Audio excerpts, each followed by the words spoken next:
Në tyre ta dinë që është në komisariatin numër 1. Në dijenin tuaj sa protestues janë shoqëruar në komisariatin numër 1 deri tani? Deri tani 23 të shoqëruar në mënyrë krejtësisht antiligjore, të paligjshme.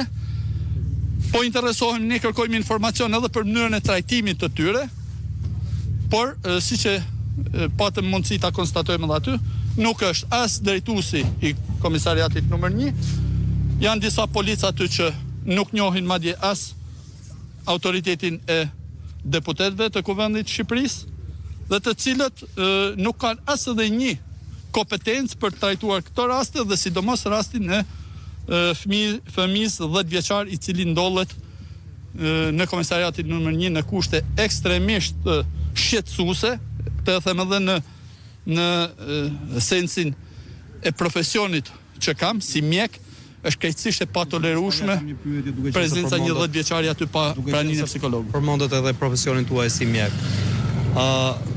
I mituri, përveç shoqëruar dhe pretendoni shkelje që janë kryer, ka qenë edhe pjesë e vendit ku zhvilloi protesta dhe hidhej gaz lotësjellës i skaduar që prej vitit 2021. Po ju pyes si mjek më sa dini keni çfarë dallimi ka një lëndë e tillë e skaduar me një lëndë normale që është në protestë? Çdo lëndë e skaduar do të thotë që ka humbur le të themi funksionin e saj normal, dhe sigurisht që në to kushte mund të bëhet akoma më problematike për shëndetin dhe jetën e qytetarëve. Këto janë të gjitha çështje me të cilat do merren edhe juristat e Partisë Demokratike, patjetër do ta ndjekim me shumë shqetësim edhe këtë situatë, por ajo çfarë është më e rëndësishme dhe duhet ta ndajmë me qytetarët shqiptar është situata skandaloze, jo vetëm e atyre 23 të ndaluarve, por edhe e këtij rasti unikal në botë, ku një i mitur 10 vjeçar arrestohet, dhunohet, shoqërohet në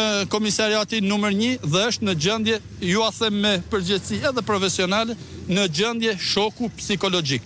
Pasi nuk ishte gjendje të kujtonte as numrat e telefonit të prindve të tij, kujtonte dhe përsëriste vetëm emrin e tij.